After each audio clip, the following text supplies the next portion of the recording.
بسم اللہ الرحمن الرحیم لیس البر ان تولوا وجوہکم قبل المشرق والمغرب، صرف نیکی یہی نہیں کہ مشرق یا مغرب کی طرف منہ کر کے کھڑے ہو، اصل تو نیکیاں یہ ہیں کہ اپنی ایمان کو صحیح کریں، ایمان کامل ہونا چاہیے، معاملات ٹھیک ہوں، اخلاق ٹھیک ہوں، اور فرمایا کہ جن لوگوں میں یہ خوبی ہو کہ ان کا ایمان صحیح ہو، ان کے معاملات ٹھیک ہوں، ان کے اخلاق ٹھیک ہوں، اولئک هم الصادقون، یہ ہے سچے مسلمان۔ ایک نیکی پکڑ لینا، اصل میں قبلہ جب بدلا نا تو یہودیوں نے اس کو سر پہ اٹھا لیا، کہا کہ یہ کیسے ہو سکتا، یہ کیسا دین ہے، پہلے آپ اس طرف مڑے اور اب بیت اللہ کی طرف مڑ گئے۔ اللہ تبارک و تعالیٰ نے فرمایا کہ دین اسلام میں نیکی کوئی ایک ہی تو نہیں، نیکیاں تو اور بھی بہت ساری، پورے دین پہ نظر ہونی چاہیے۔ اور فرمایا کہ اولئک هم المہتدون، ایسے ہی لوگ صحیح ہدایت یافتہ ہیں جو اپنے اندر دین کی تمام نیکیوں کو زندہ کرتا ہے۔ پھر فرمایا کہ قصاص فرض کیا، اور فرمایا وَلَكُمْ فِي الْقِصَاصِ حَيَاةٌ يَا أُولِي الْأَلْبَابِ لَعَلَّكُمْ تَتَّقُونَ، تمہاری زندگی کی حفاظت صرف اور صرف قصاص کے قانون میں، اس کے علاوہ جتنے بھی تجربے کر جس خالق نے انسان کو بنایا ہے وہ اس کی نفسیات سے خوب واقف ہے کہ یہ قتل و غارت سے کب بچے، کب رکے گا، جب اس کو یہ یقین ہوگا کہ میرے بچے بھی یتیم ہو جائیں گے اگر میں کسی کو قتل کروں گا، تو یہ کبھی بھی نہیں سوچے گا کسی کی جان لینے کی۔ اسلام میں شروع میں یہ تھا کہ جب تم مرنے سے پہلے اپنے مال کے متعلق وصیت کر دو، والدین کو کتنا ملنا ہے، بچوں کو کتنا ملنا ہے، بہن بھائیوں کو کتنا ملنا ہے، بیوی کو کتنا ملنا چاہیے، لیکن اللہ تبارک و تعالیٰ نے پھر سب کے حصے طے کر دیا، بیوی کا اتنا ہے، ماں باپ کا اتنا ہے، بچوں کا اتنا ہے، بہن بھائیوں کا اتنا ہے، تو اب پھر ان لوگوں کے لیے وصیت کرنا جائز نہیں ہے مال کی، وراثت کی، جن کے حصے طے ہیں۔ ہاں جن کا حصہ طے نہیں ہے، ایسا کوئی دور کا رشتہ دار ہو یا کسی نیکی کے لیے کوئی وصیت کرنا چاہے کر سکتا۔ آپ صلی اللہ علیہ وسلم نے فرمایا کسی کے دل میں اگر کوئی راز کی بات ہے، وہ اپنی زندگی میں اس مسئلے کو حل کرنا چاہتا ہے، ایک رات بھی بغیر وصیت کیے مت سوئے، زندگی کا کوئی پتہ نہیں، لکھ کر کسی کو کہہ دے کہ اگر خدا نخواستہ اچانک دنیا سے چلا جائے تو اس کے معاملات کو پیچھے ادا کرنے والے اللہ ہمیں عمل کی توفیق نصیب فرمائے۔ فرمایا وَلَا تَأْكُلُوا أَمْوَالَكُمْ بَيْنَكُمْ بِالْبَاطِلِ، ناجائز اور حرام طریقے سے ایک دوسرے کا مال مت کھاؤ، کسی پر اس لیے کیس کر دینا تاکہ یہ مجبور ہو کر پھر مان لے، کچھ نہ کچھ تو دینے کے لیے تیار ہو جائے گا، اس سے چیز حلال نہیں ہوتی، بے شک وہ سارا ہی آپ کے حق میں فیصلہ ہو جائے تب بھی حلال نہیں ہوتی۔ صحیح بخاری میں آتا ہے رسول اکرم صلی اللہ علیہ وسلم نے فرمایا یاد رکھو اگر تم نے کوئی میرے پاس مقدمہ لایا اور ایک آدمی کی گفتگو بہت اچھی ہوئی، میں یہ سمجھا کہ یہ حق پر ہے، میں نے اس کے حق میں فیصلہ دے دیا، فرمایا وہ چیز اس کی نہیں ہے تو وہ جہنم کی آگ ہے، میرے کہنے سے اس کے لیے قطعا حلال نہیں ہوگی، وہ اسی کے لیے ہے جس کی وہ ہے۔ اس سے پتہ چلا کہ اگر کسی کے حق میں رجسٹری بھی ہو جائے، اگر وہ سمجھتا ہے کہ یہ میری نہیں تو یہ اس کے لیے جہنم کی آگ ہے۔ فرمایا کہ ایمان والوں تم پہ روزے فرض کیے گئے جیسے تم سے پہلے کیے گئے، لیکن مقصد کیا ہے، کیوں روزے رکھوائے جا رہے ہیں؟ لعلکم تتقون، تاکہ تم گناہوں سے بچنے والے بن جاؤ۔ اگر ہم گناہ نہیں چھوڑتے تو فرمایا کہ اللہ کو کسی کو بھوکا پیاسا رکھنے کی کوئی ضرورت نہیں۔ جس طرح کھانے سے ہم پرہیز کر رہے ہیں ایسے ہی آنکھوں سے ہونے والے گناہوں سے بھی پرہیز کی جائے، کانوں سے ہونے والے گناہوں سے، زبان سے ہونے والے گناہوں سے بھی پرہیز کی جائے۔ یہ ہے اصل روزے کا مقصد۔ اللہ ہمیں نصیب فرمائے۔ اللہ تبارک و تعالیٰ نے شکوہ کیا کہ کچھ لوگ مجھ سے مانگتے ہیں جو صرف اور صرف دنیا مانگتے ہیں، گاڑی چاہیے، مکان چاہیے، نوکری چاہیے، اور یہ بھی اللہ دے گا، لیکن آخرت میں پھر کوئی حصہ نہیں۔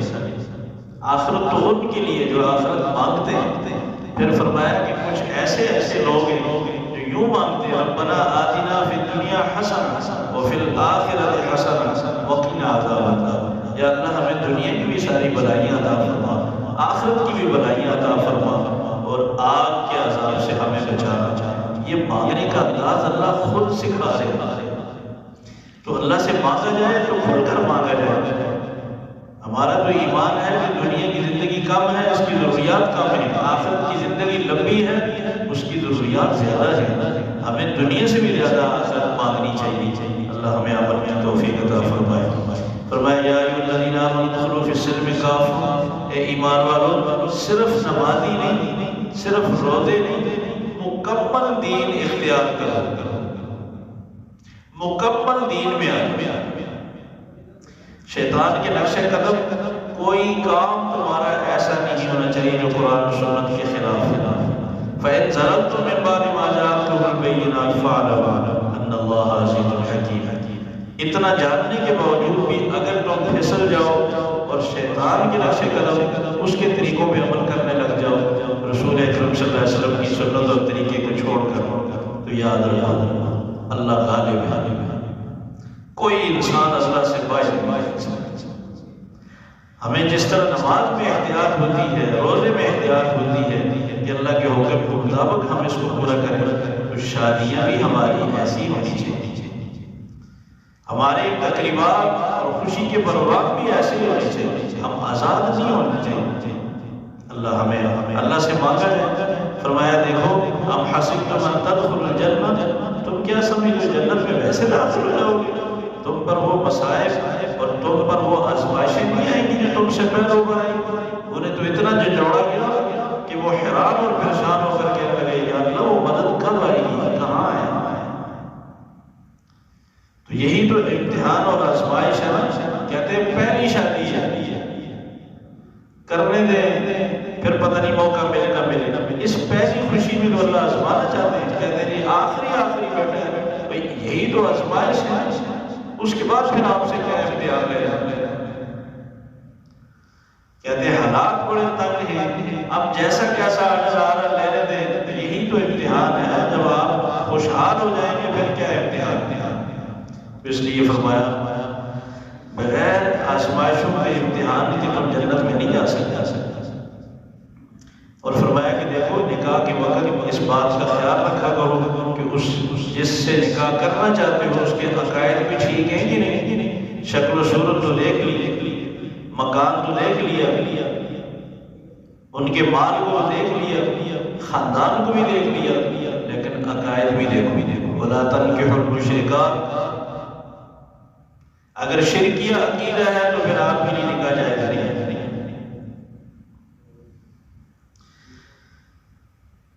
3 طلاقیں ہونے کے بعد فرمایا کہ فَلَا تَحِلُّ لَهُ مِن بَعْدُ حَتَّىٰ تَنكِحَ زَوْجًا غَيْرَهُ، پھر اس کے بعد وہ عورت جس کو 3 طلاقیں دے چکے ہیں اب اس کے ساتھ رہنے کی کوئی صورت نہیں۔ ایک صورت ہے وہ کہیں شادی کر اتفاق سے وہ بھی اگر طلاق دے دے یا وہ فوت ہو جائے، وہ شوہر عدت گزار کر پھر پہلے شوہر کے ساتھ اگر وہ نکاح کرنے میں راضی ہو جائے تو یہ ایک صورت ہے شادی۔ ورنہ یہ درمیان میں جو حلالے وغیرہ ہے یہ رسول اکرم صلی اللہ علیہ وسلم نے اس کو بہت ناجائز کہا، لعنت فرمائی۔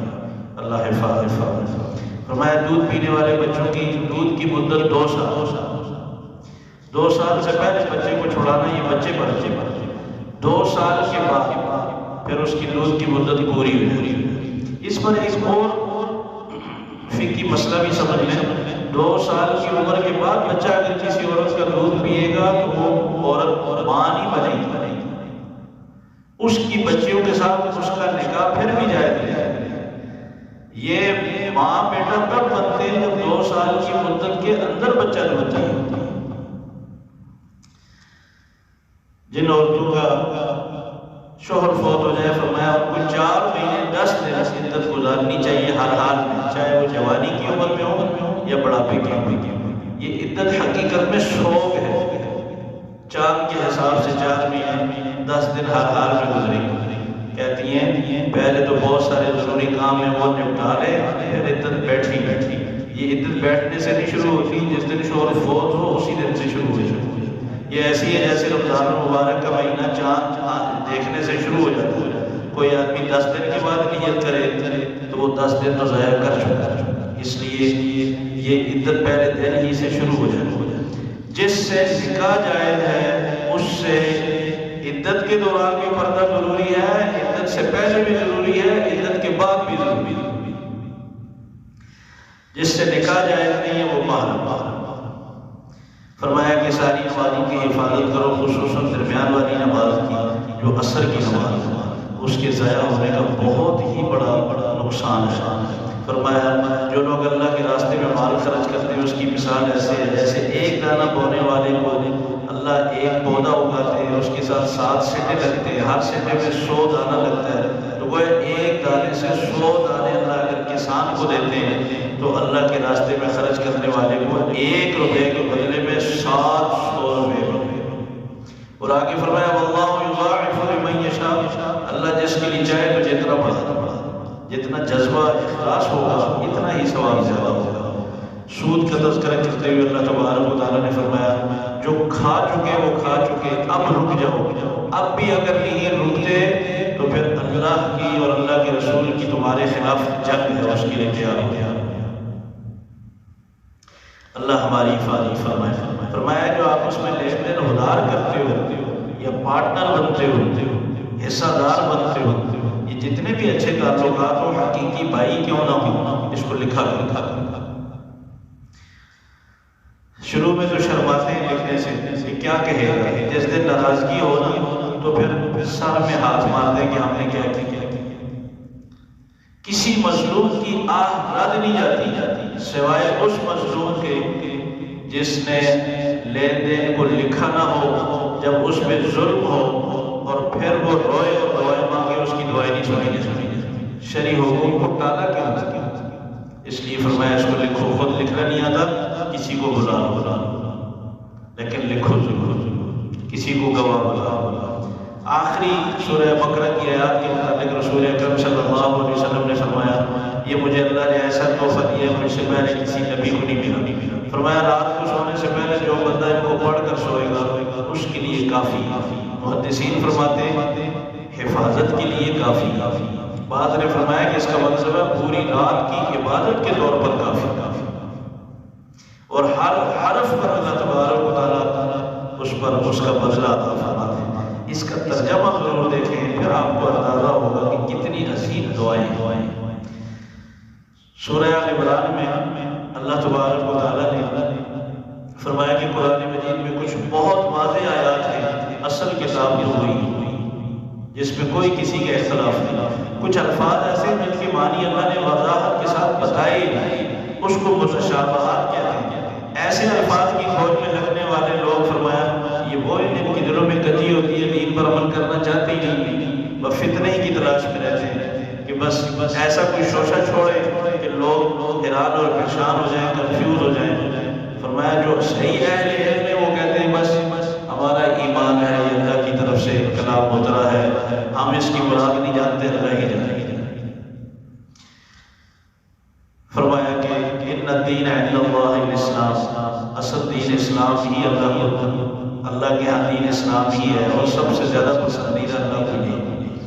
آخر میں اللہ تبارک و تعالیٰ نے گواہی دی ہے اپنی توحید کی۔ فرمایا شاہد اللہ انہ لا الہ الا اللہ، اللہ گواہی دے رہے کہ اس اللہ کے سوا عبادت اور پکار کے لائق کوئی نہیں۔ والملائکۃ واولو العلم قائما بالقسط لا الہ الا هو العزیز الحکیم، فرشتے بھی سب اس کے گواہ ہیں، اور جو اہل علم ہیں وہ بھی اس کے گواہ ہیں، اللہ وحدہ لا شریک۔ پھر ایک آیت میں 2 مرتبہ اللہ